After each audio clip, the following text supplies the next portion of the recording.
All right, so this is an almost done picture of our bed. So we had to sacrifice a little bit of strawberry on this side. These two rows were a little bit too close together, and this one's really big. This walkway is bigger than we have to have it, so we tried to move this bed over.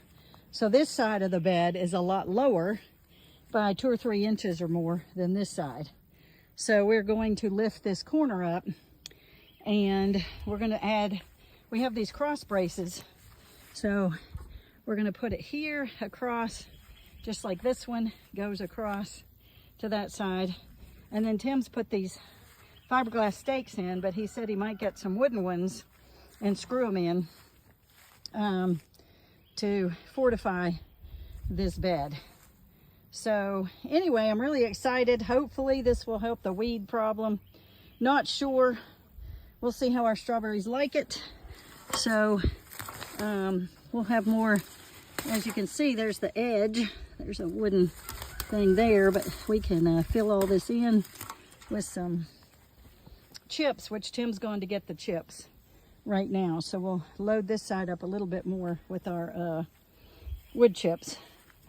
And so I'm getting some red strawberries here, down there. Every day looks like I'm getting strawberries, which is really cool. I'm not sure, this is my first year to have this many strawberries, so I'm going to see. I think these are ever-bearing. So we'll probably work on this bed next. And we'll have to buy some more of these green garden beds, since we're putting 4 long panels and 2 and 1 shorter panel down the side. We'll have to see how many extra pieces we're going to have, or how many short we're going to be. So we'll get that situated, and then our other beds over here that are not growing anything, they will be really easy to get these around. All these beds, all that does is look like a mass of green. So we will be working on those beds to get them ready. And then our other beds that we have here too, as time goes on, we can put these raised bed.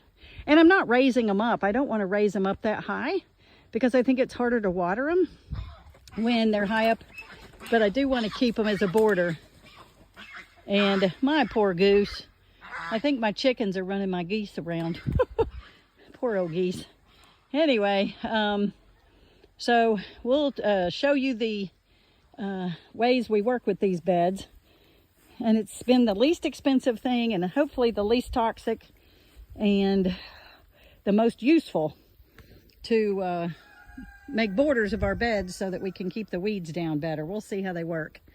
And every garden's different, so these may not work for you, but they certainly look like they will help me for sure keep these beds more weeded. All right, today I am putting together, got them lined up assembly line. I probably don't need it that way. Anyway, here Tim's helping me get set up so I can put these beds together. These are 4 by 8, and they were only about, I think they were $44 each. And I think I did a video on it 2 or 3 weeks ago, or whenever I put this one together.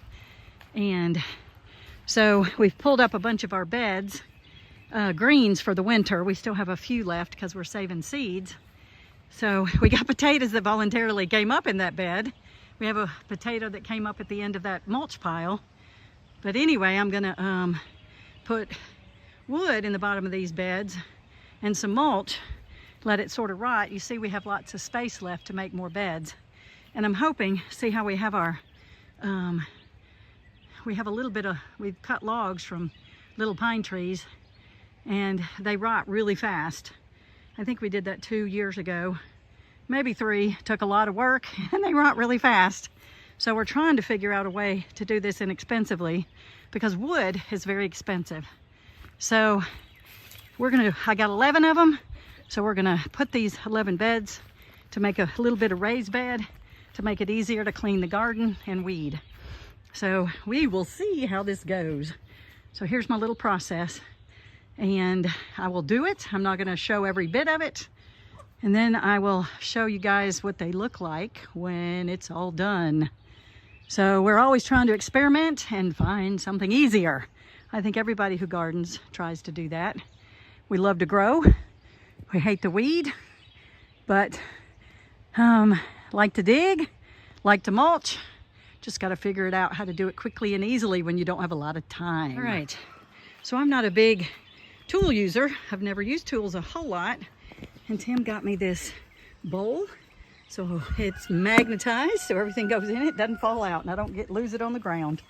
Then he fixed me up this jig. I didn't even know it was called a jig, so I could put these together up here. Big old long sticks that hold it. I can tighten, put these little screws in with my fingers. And because they have these something catches, or I don't know. Anyway, because they're made like they are, I can just take this drill, quickly tighten them. Takes a few seconds. So much easier than what I did the first time. I did all this bent over on the ground, trying to put it all together. I knew he was a master at woodworking, and he could help me fix up my system so I could do all these quickly. I have 11 of them.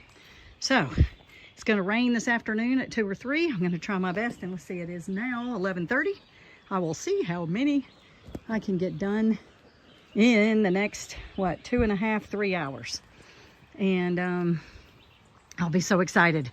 And then he showed me a way to put them in the garden around our pergola. I don't put them together ahead of time, but put them together while I get in there. So many things he can show me. All right, so we got all these put together. 22 halves, 22 sides and 22 ends. And we're a little tired today. So here's our jig to try to put the big beds together. So we got one together that we put over here. This was the old one that we did 3 weeks ago. Now we got a new one. So there we go. We're going to take a break since we've worked about 6.5 to 7 hours straight. And then we'll put some more down as we get more put together. Tim's probably going to make a better jig for us to put these on so that we can go quickly and put them together.